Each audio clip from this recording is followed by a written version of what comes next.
Welcome to Law and GK.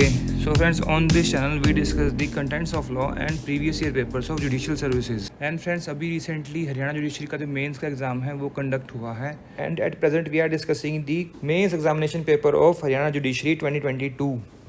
देखिए अभी recent में जो हरियाणा जुडिशरी का एग्ज़ाम पेपर हुआ है वो हम डिस्कस कर रहे हैं. लास्ट वीडियो हमने सिविल लॉ 1 डिस्कस किया था. अब आज की वीडियो में हम जो है सिविल लॉ 2 डिस्कस करने जा रहे हैं. So friends, if you are new on this channel I would like to recommend कि आप जो है इस चैनल को जल्दी से सब्सक्राइब कर लीजिए because it will be very beneficial for you. अभी जो मेंस एग्ज़ाम आने वाले हैं दिल्ली, राजस्थान, गुजरात, उन सबको भी हम डिस्कस करेंगे. क्या क्या पोटेंशियल क्वेश्चन हो सकते हैं उनको भी डिस्कस करेंगे. एंड जो हम प्रीवियस ईयर क्वेश्चन डिस्कस करते हैं क्या पता उसमें से कुछ आ जाए, तो इन वीडियोज़ को आप ज़रूर देखिएगा. सो फ्रेंड्स, चलिए चलते हैं सिविल लॉ 2 की ओर. देखिए कुछ इस तरीका का पेपर आया है. ये सिविल लॉ 2 3 आवर है, 200 मार्क्स हैं. एक बुकलेट दी गई है 50 पेजेस की. एक्स्ट्रा शीट नहीं मिलेंगी. अब किसी ने 50 पेज भी भर दिए हो ना, then he can be more than a जज. देखिए चलते हैं पहले क्वेश्चन की ओर. क्वेश्चन नंबर 1 है और ABC.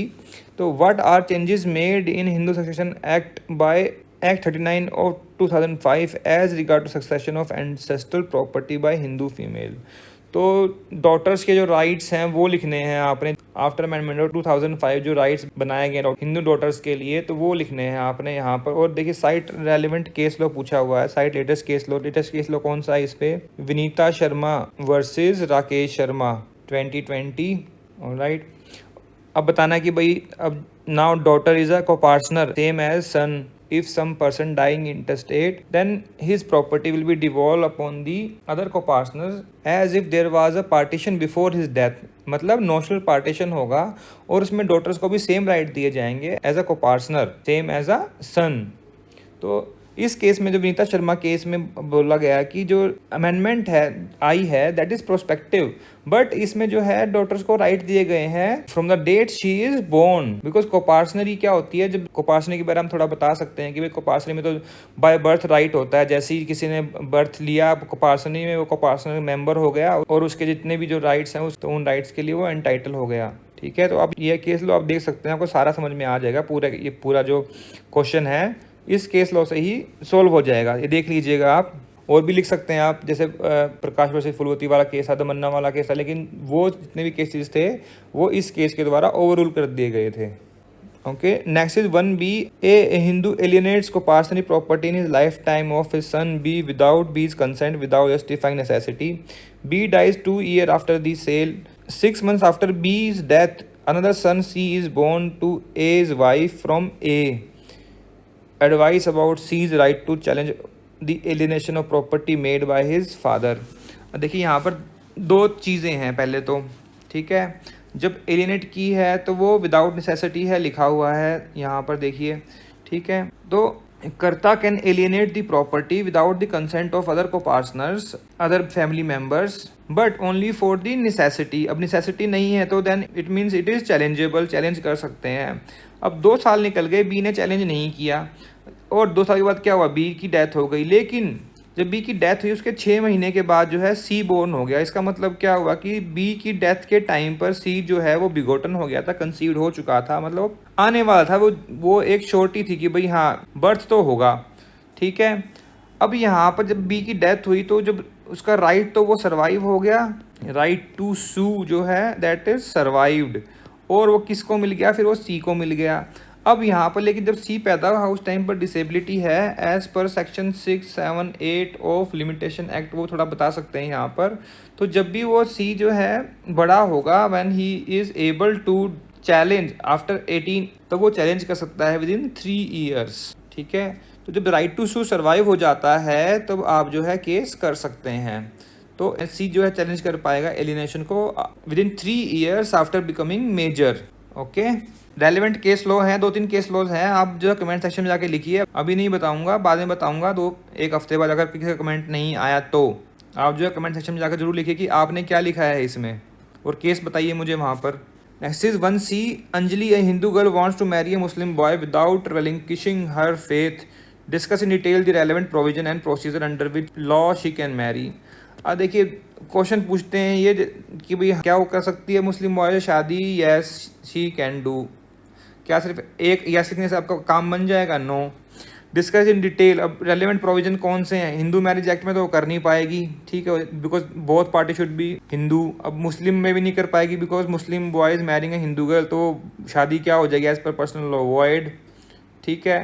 अब किस में कर सकते हैं वो फिर? वो स्पेशल मैरिज एक्ट में, SMA में कर सकते हैं।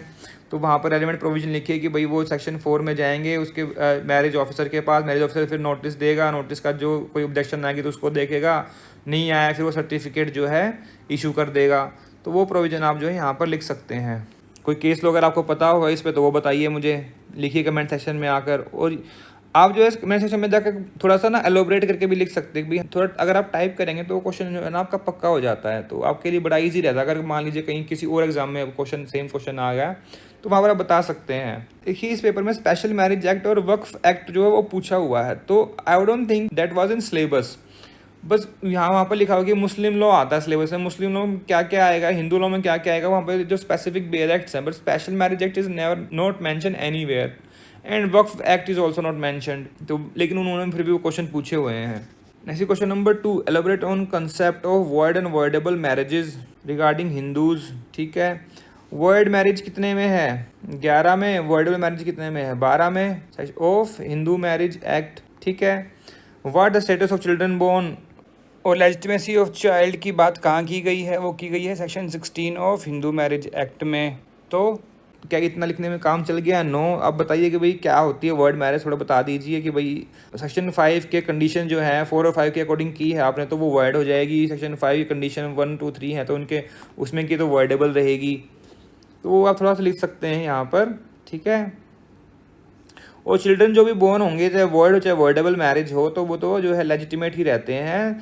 The main intent of the legislature is to provide the legitimacy to the children born out of void and voidable marriages, because जो बच्चा पैदा हो रहा है उसकी क्या गलती है? पेरेंट्स ने अगर शादी करी है तो, ठीक है। नेक्स्ट 2C, ए विडोवर और A bachelor adopts a child he later marriage, what would be the status of wife with the child? तो यहाँ पर आप जो है section 14 of Hindu adoption and maintenance act जो है उसका आप थोड़ा बता सकते हैं कि भाई वहाँ पर लिखा हुआ है कि जो विडोवर वेयर अ विडोवर और bachelor adopts a child, any wife whom he subsequently marriage shall be deemed to be stepmother. और अडॉप्टेड चाइल्ड क्या हो जाएगा उसका? वो स्टेप चाइल्ड हो जाएगा। तो यहाँ पर सेक्शन 14 सब सेक्शन 3 आप जो है लिख सकते हैं और रीज़न भी आप दे सकते हैं, सेक्शन 14 सब सेक्शन 3। और भी अगर कुछ अपने एक्स्ट्रा लिखा हो, कोई पॉइंट हो, पॉइंट ऑफ लॉ हो, कोई केस हो, जरूर लिखिए कमेंट सेक्शन में। Question 2D, Sunaina Kartik who got married as per norms of Hindu law when they were not blessed with child for more than 3 years they consulted a doctor. After examining both of them, doctor disclosed that medical issue are with Sunaina. She started taking a necessary treatment for infertility but could not conceive. She insisted Kartik should divorce her and marry another woman and got a progeny for himself. Frustrated, Kartik adopt a baby boy without consulting his wife. Can the child be considered the adopted child of Sunaina and Kartik under Hindu Adoption and Maintenance Act?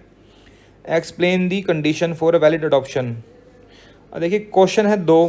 पहला, क्या जो adoption हुआ वो ठीक adoption हुआ है, ठीक है, चाइल्ड कंसिडर्ड अडॉप्टेड चाइल्ड। दूसरा है फिर question, explain the condition of valid adoption. तो वैलिड अडॉप्शन की आप कंडीशन लिख सकते हैं।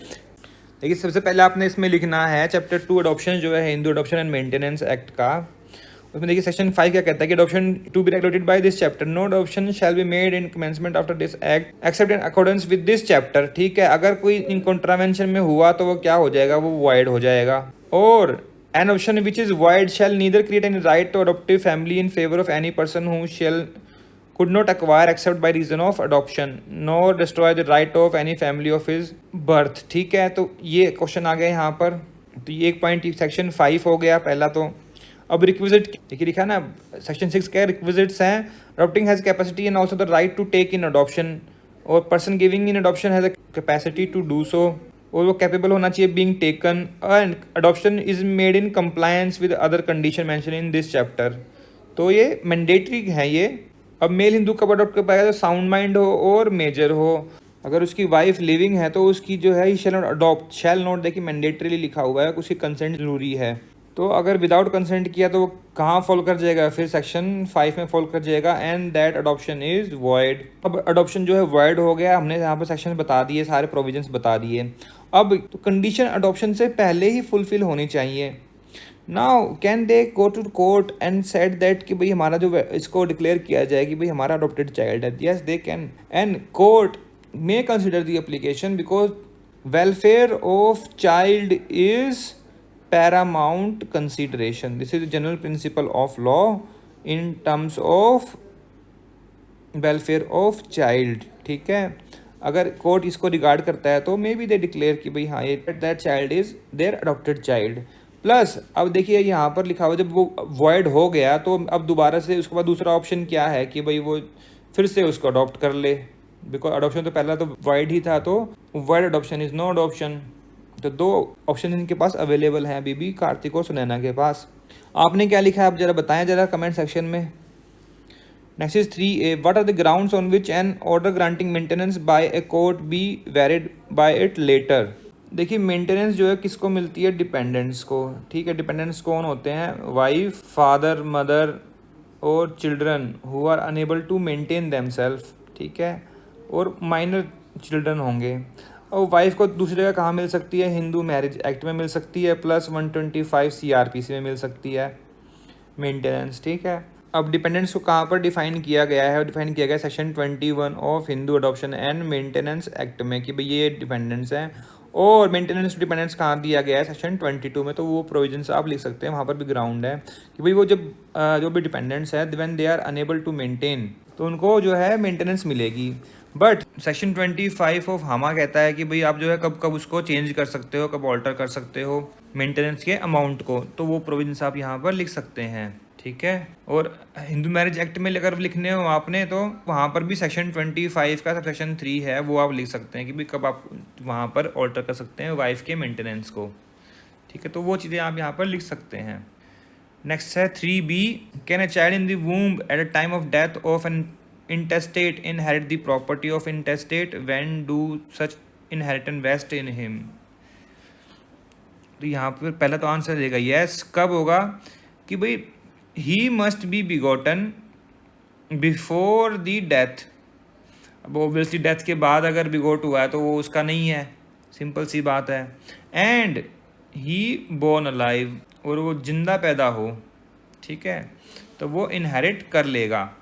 प्रोविजन कहाँ पर है, तो आप जो है section 20 of Hindu succession act देख सकते हैं, right of child in womb. तो वो आप यहाँ मेंशन कर सकते हैं। 5 नंबर का क्वेश्चन है, इतना लिख देंगे तो सफिशिएंट। अब आ गया adverse possession, briefly reference to the case law. देखिए what is adverse possession. Adverse possession is an hostile possession against the title of true owner. अब इसमें क्या क्या लिख सकते हैं कि it is a well settled principle that party claiming adverse possession must prove his possession to the exclusion of all which is peaceful, open, continuous and hostile. तो इसमें जो ओनर है, जिसका टाइटल है, उसको पता होना चाहिए कि मेरी प्रॉपर्टी पे जो है कब्जा कर लिया गया है, हॉस्टाइल पोजेशन हो गया है। एंड अगर वो 12 साल तक जो है कोई एक्शन नहीं लेता, then the property become the property of the adverse possessor. और यहाँ पर रेफरेंस टू केस लॉ पूछे गए हैं। केस लॉ आप लिख सकते हैं, Karnataka Waqf board versus government of India 2004 का केस है एक ये। फिर महेश चंद्र वर्सेस राजकुमारी शर्मा 1996 का केस है। फिर मोहनलाल वर्सेस अब्दुल गफूर, स्वरूप सिंह वर्सेस बंतो। तो आपका जो है एनिमस पोजेडेंडी होना चाहिए, मतलब इंटेंशन टू पोजेस। और लिमिटेशन कब से स्टार्ट होगा, जब डिफेंडेंट को पता हो कि भाई मेरा जो टाइटल था वो हॉस्टाइल हो चुका है और किसी ने मेरी प्रॉपर्टी पर हॉस्टाइल पोजेशन कर लिया है। आपने क्या केस लिखे हैं, क्या क्या लिखा है, कौन से पॉइंट ऑफ लॉ लिखे हैं, ज़रा बताएं हमें कमेंट सेक्शन में जाकर। Next is 3D, explain the difference between applicability of section 5 and 14 of limitation act. 5 किस पर अप्लीकेबल है, condonation of delay on appeals and application. 14 किस पे है, when bonafidely litigating in a different court. ठीक है, तो वो आप यहाँ लिख सकते हैं किन किन केसेस में कर सकते हैं। 10वां क्वेश्चन है, और आपने क्या क्या लिखा है वहाँ पर आप जो मुझे ज़रूर बताएं, कमेंट सेक्शन में लिखिए जाकर। Next question number 4, can a property in absence of any evidence as to who created the waqf be considered as a waqf? Yes, क्योंकि वहाँ पर सिर्फ declaration and delivery of property is necessary which should be for a pious religious and charitable purpose. इतना ही काफ़ी है वक्फ create करने के लिए। वकीफ़ का नाम क्या होना ज़रूरी है? वो ज़रूरी नहीं है कि किसने किया, वो कर दिया ना, नाम नहीं बताना चाह रहा अपना, ठीक है। Also discuss the circumstances where in any sale gift lease mortgage of transfer of waqf property shall be void ab initio under the waqf act 1995। अब देखिए यहाँ पर ये पूछ लिया है, तो सेक्शन 104A जो है that would coming to picture, जहाँ पर लिखा हुआ है कि जो प्रॉपर्टी वक्फ कर दी गई है तो अब उसको sale gift lease exchange mortgage और ट्रांसफर ऑफ वक्फ नहीं कर सकते, ठीक है। तो वो यहाँ पर आप लिख सकते हैं। और आपने इसमें क्या क्या लिखा है वो ज़रूर बताया कमेंट सेक्शन में। Next is B, explain the legal position regarding talaq biddat in Muslim law. अब व्हाट इज तलाक बिद्दत, क्या होता है? जो बिद्दत मीन्स प्रोहिबिटेड, ठीक है। तो this is they are talking about the triple talaq, क्योंकि वही फॉर्म जो है वो प्रोहिबिटेड है। और कौन कौन से होते हैं? Hasan, Hasan and talaq biddat, and this is a irrevocable form of तलाक।